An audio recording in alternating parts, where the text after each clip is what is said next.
ስሙ የፈለጋችሁትን ዘዙ። ሂሳብ በኔ ነው። እሺ ሁሌ እንደሚከፍል እኮ እናውቃለን። አሁን እንደሚከፍል እያስታወሰ መሆኑ ነው።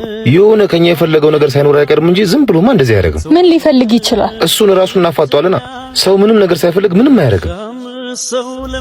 ምን አዘዛችሁ? ከማዘዛችን በፊት ከኛ ምን ፈልገህ እንደዚህ እንደምታደርግልን ማወቅ እንፈልጋለን።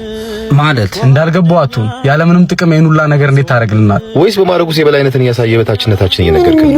እንደዛ አስበህ ከሆነ ተሳስተሃል። አንተ የዘነበው ለኛም ያካፋል። አንድ ቀን እኛም ቀን ይመጣል። እኔ እንደዛ አላሰብኩም። ብዙ ችግር አብረን አሳልፈናል። ዛሬ እኔ ተሽዬ ባረግላችሁ ምን ችግር አለ? ሰው እኮ ሐውልት አይደለም፣ ባለበት አይቀርም። እናንተ ከፍ ስትሉ እኔ ዝቅ ልል እችላለሁ። ያኔ እንድታረጉልኝ የምፈልገውን ዛሬ ባረግላችሁ ምንድነው? እኛ ምንም እንድታረግልን አንፈልግም። መርዳት ከፈለክ የተቸገሩ ወገኖች አሉ። አንዴ እነሱን አረዳ። የበታችነታችንን ከምታስታውሰን ባታረግልን ይሻላል። እሺ ማረግ የስተት እንደሆነ አላውቅም ነበር። ከፍ ማለት ስችል ዝቅ ማለት የስተት እንደነበረ ስለነገራችሁኝ አመሰግናለሁ። ለቅናታችሁ ምክንያት አትፈልጉ። ሌላው ፈጣሪ ልቦናችሁን ቀና ያርግላችሁ። ሰው ስታረግለትም አይወድም። በቃ አንተ እኔ ተአምር እኮ ነው።